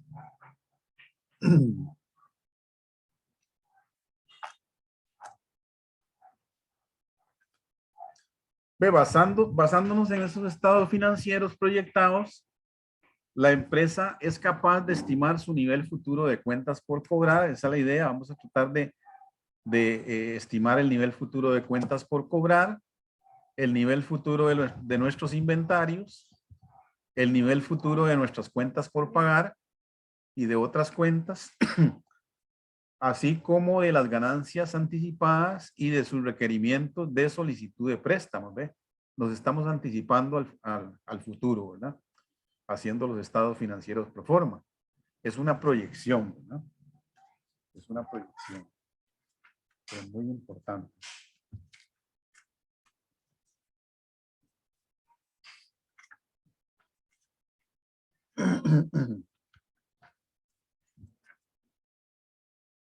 Entonces, existe, por ejemplo, un método para calcular los estados financieros pro forma, que es el método del porcentaje de ventas. Entonces, lo que se hace es que para calcular algunos rubros importantes del estado, por ejemplo, del resultado, entonces vamos a utilizar algunos porcentajes aproximados de ventas, ¿verdad? Entonces veamos aquí, por ejemplo, ve aquí, un método sencillo para desarrollar un estado de resultados pro forma es el método de porcentaje de ventas, que consiste, ¿verdad?, en pronosticar las ventas y luego expresar los diversos rubros del estado de resultados como porcentaje de esas ventas, ¿verdad? De esas ventas proyectadas. Bueno, lo primero que tenemos que hacer es quebrarnos la cabeza para pronosticar las ventas, ¿verdad? Vamos a establecer una metodología, vamos a analizar unos meses o unos años, ¿verdad? Ver el comportamiento de las ventas y entonces vamos a hacer un pronóstico de cuáles podrían ser entonces las ventas proyectadas para el año entrante, ¿verdad? Mes a mes. Y entonces, una vez que tenemos el dato de las ventas, vamos a establecer unos porcentajes para poder calcular entonces los otros rubros del estado de resultados. ¿Como cuáles? Vamos a ver ahora. ¿Cuáles rubros? Ahí tenemos. Ahí tenemos, por ejemplo, digamos, ya proyectamos que las ventas van a ser de 100,000. ¿Verdad? Ya eso lo proyectamos. Ya tenemos la proyección con base que al análisis de datos anteriores, históricos y qué sé yo, todo lo que había en la contabilidad financiera, una serie de datos ahí. Y entonces logramos hacer una predicción de que las ventas van a ser entonces de 100,000. Y entonces vamos a decir que el costo de ventas va a ser un 80% de esas ventas. ¿Sí? ¿Con base a qué? Al comportamiento también del costo de ventas. ¿Sí? Del costo de ventas.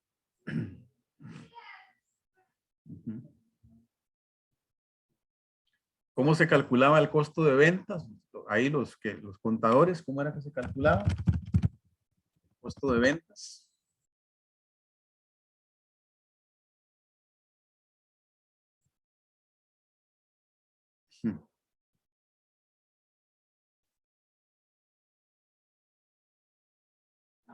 Ninguno se acuerda. Ok, bueno. Un 80% entonces del costo de las ventas va a ser entonces el costo de ventas. Entonces aquí nos da 80,000. Los gastos operativos, definimos que va a ser un 10%. De acuerdo a los análisis que hicimos, vamos a determinamos entonces que vamos a trabajar con un 10%. ¿Un 10% de qué? De las ventas. Entonces 100,000 por el 10% nos da 10,000.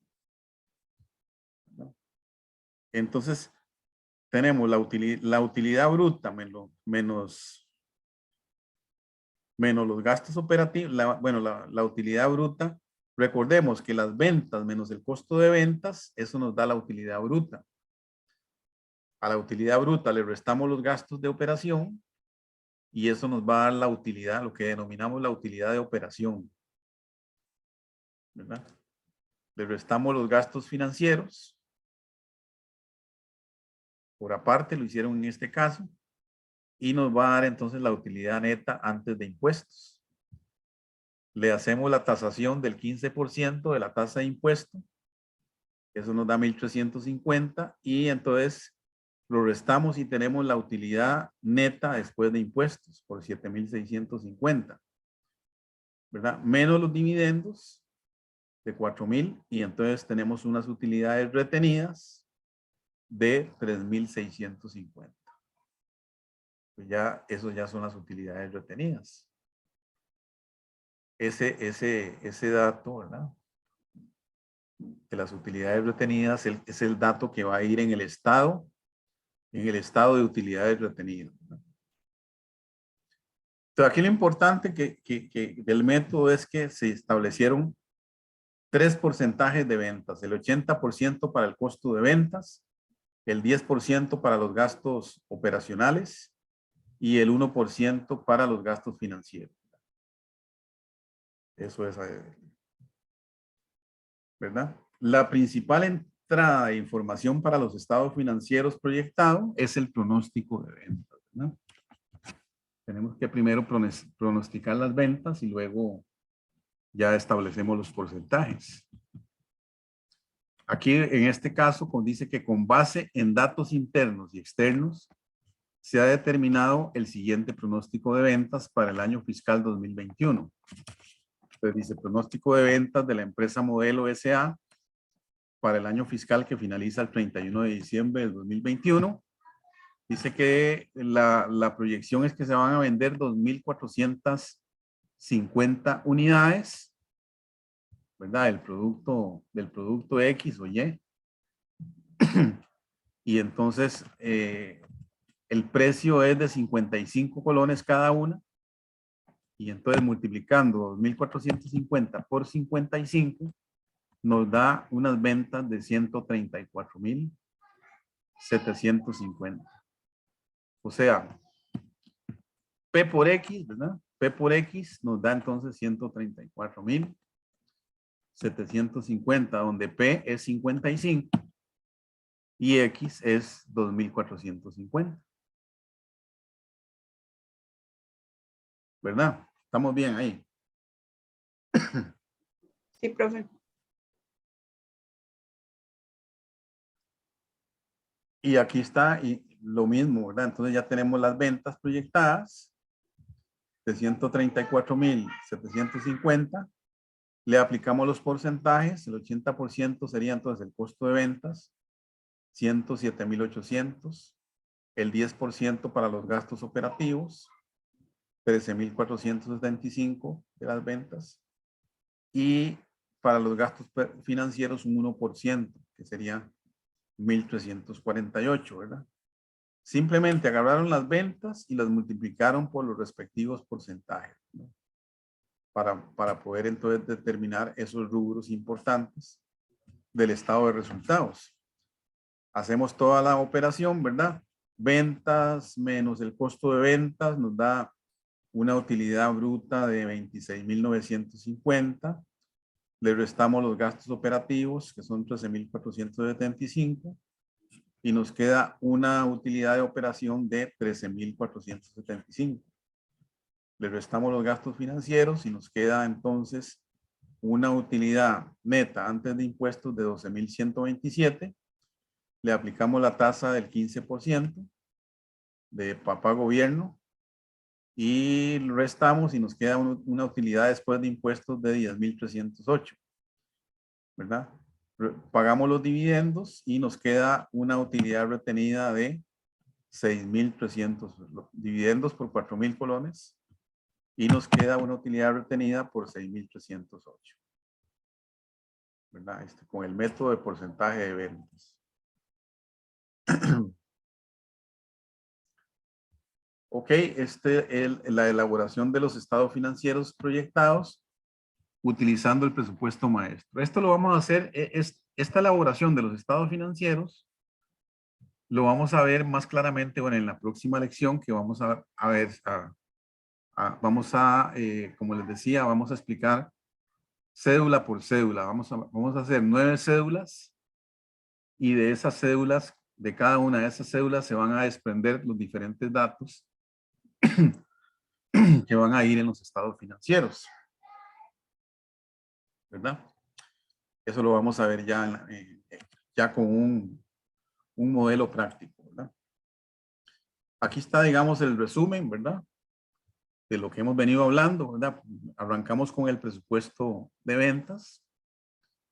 Luego viene, cuando tenemos el dato del presupuesto de ventas, entonces elaboramos los presupuestos de producción.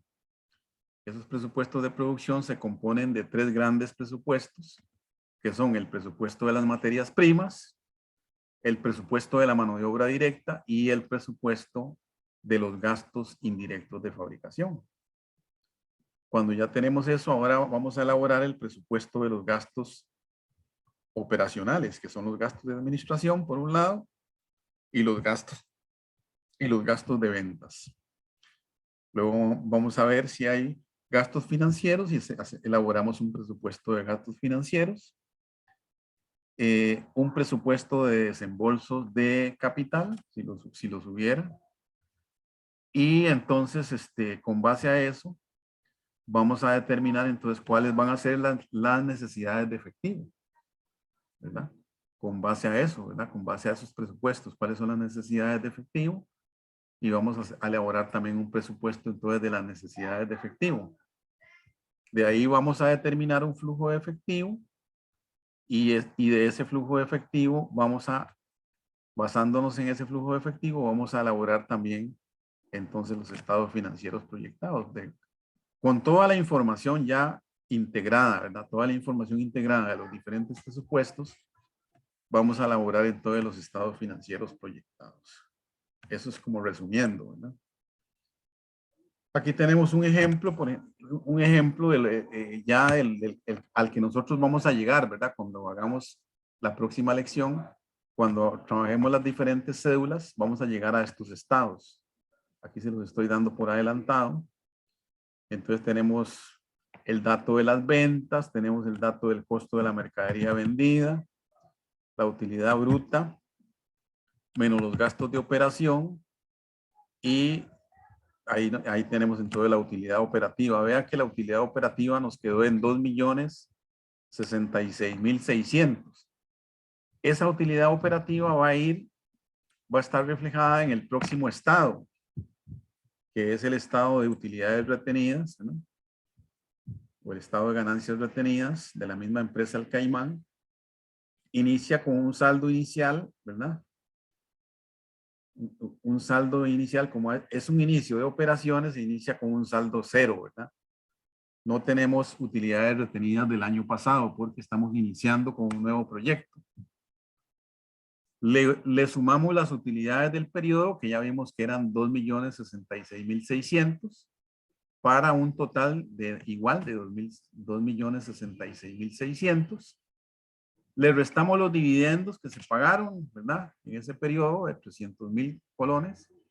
Y nos quedan entonces utilidades retenidas al final, ¿verdad? De 1,766,600. Y ese dato final es el que va a ir al estado de situación, ¿verdad? En la sección de patrimonio, ¿verdad? La sección de patrimonio o capital, ¿verdad? capital social, ¿verdad? Entonces vamos a ver el estado de situación. Vean que ahí está ese dato. En la parte de patrimonio están los aportes del propietario y están las utilidades retenidas de 1.766.600. La sumatoria de eso, ¿verdad? Como no hubo, para ver, en este caso no hubo pasivo, no hay pasivos. Entonces solo tenemos el patrimonio, entonces nos da 2.266.600, ¿ve? Para un total de patrimonio, un total de pasivo y patrimonio ya sumado de 2 millones, todo, ¿verdad? El mismo monto, ¿verdad? Igual pasa con los activos aquí, ¿verdad? Vea que los activos son iguales a se está cumpliendo la ecuación contable, ¿verdad? De que el activo es igual al pasivo más el patrimonio, ¿verdad? Esa es la ecuación contable. Activo es igual a pasivo más patrimonio. Entonces aquí se está cumpliendo, ¿verdad? La igualdad. Entonces está bien el balance, ¿verdad? Eso es lo que ustedes van a hacer, ¿verdad? Al final de cuentas. Proyectar esos estados financieros. Muy bien, entonces ya aquí terminamos, ¿verdad? La lección de hoy. Pero, bueno, vamos a tomar, son las 11:17, ¿verdad? 11:17. Entonces vamos a tomar un tiempito para hacer por lo menos arrancar. Yo creo que no lo vamos a poder terminar, pero tal vez ustedes lo pueden terminar en la casa. Pero vamos a arrancar vamos a hacer un ejercicio, ¿verdad? Un ejercicio tiene sus complicacioncillas ahí, pero no, tal vez no sea tan complicado, ¿verdad? Para ustedes. Complicado para mí, ¿verdad? Pero para ustedes no. Entonces, yo no sé si quieren hacer un pequeño receso de 5 minutos, ¿verdad? Ya tenemos una hora más, ¿verdad? Y entonces, no sé, ¿qué les parece? Aquí ya vemos 9 estudiantes. Ok, bueno. La idea es como que ustedes me vayan ayudando ahí. Voy a borrar aquí estos datos, ¿verdad? Voy a borrar estos datos para que estemos viendo cómo, ¿verdad? Entonces, primero vamos a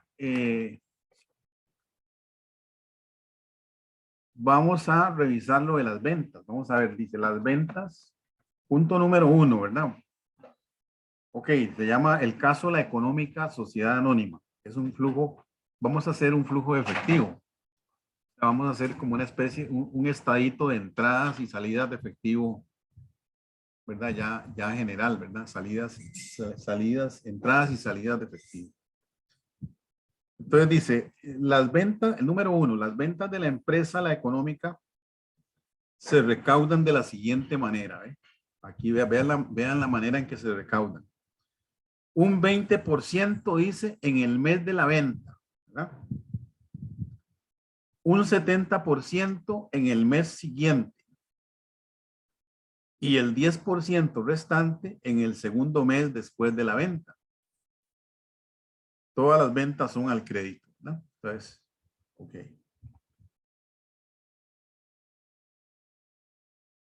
Todas las ventas son al crédito. ¿Ah? O sea, todas las ventas son al crédito, pero sucede que en el mismo mes en que se realiza la venta, se recoge un 20%, ¿verdad? En el mes próximo inmediato se recoge un 70% de esa venta. Y en el segundo mes, después de la venta, en el mes que sigue, se recoge el resto, ¿verdad? Que es un 10%. Entonces, si hay alguna duda ahí.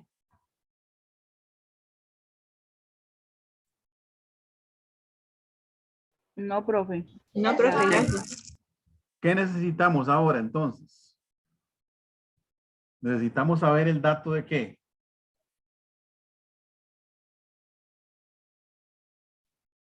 Para poder aplicar esos porcentajes, ¿verdad? Y saber cuáles son los flujos de efectivo. Entonces necesitamos saber el dato de qué, de cuántos son las que. Las ventas, profe. Las ventas mensuales, ¿verdad? Las ventas mensuales. Entonces vamos a buscar dentro del ejercicio si nos dan ese dato, ¿verdad? Que es importante. Ahí está, ¿verdad? En el punto 5, no sé. Ahí lo ven. Sí, profe. Punto 5, ¿verdad? Las ventas reales de noviembre y diciembre del 2021 y las proyectadas de enero a abril del 2022 son las siguientes, ¿verdad? Entonces ahí tenemos, ¿verdad?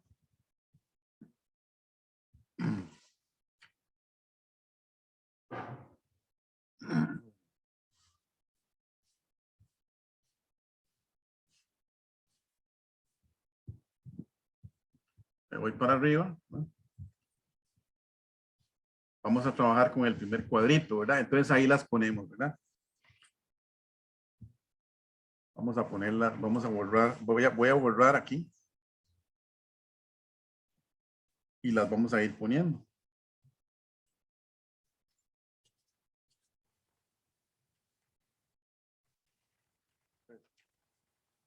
Noviembre, ¿cuántos serían las ventas de noviembre? 500,000, profe. 500,000. Diciembre, 900,000. 900,000, ¿verdad? 1,000,000. 1,000,000. 1,500,000 en ¿Se ve bien febrero. o lo ponemos más grande? Vamos a ponerlo más grande, ¿verdad? Vamos a ver para que ahí se ve tal vez muy pequeñito, ¿verdad?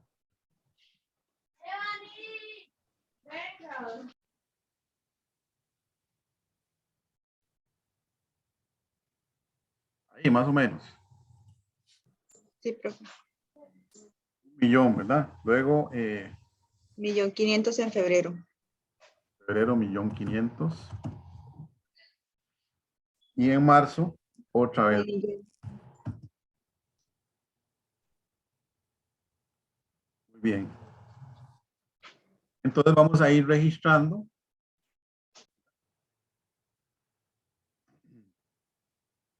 ¿Qué pasa en diciembre? Entonces. Es el 20%, profe, sería. Exactamente. En diciembre se recauda únicamente un 20%. Entonces, hagámoslo aquí. Tomamos este dato, ¿verdad? Yo lo estoy haciendo con Excel, ¿verdad? Usted lo puede hacer con la calculadora. 500,000 lo multiplico por, vamos a ver, punto 20, ¿verdad? Punto 20 es lo mismo que es. Vamos a ponerlo mejor para no enredar, ¿verdad? 20%. Para que no haya ningún enredo. ¿Verdad?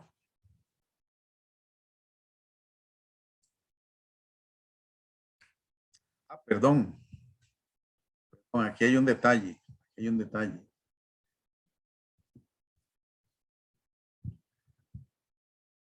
Tenemos las ventas de noviembre, ¿verdad? Primero tenemos que poner las ventas de noviembre se recaudaron en el mismo mes de noviembre un 20%. Pero en diciembre, ¿cuánto fue lo que se recaudó?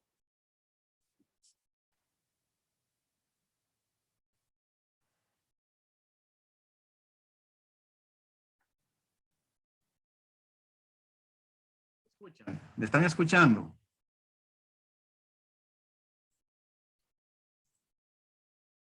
¿Me están escuchando? Sí.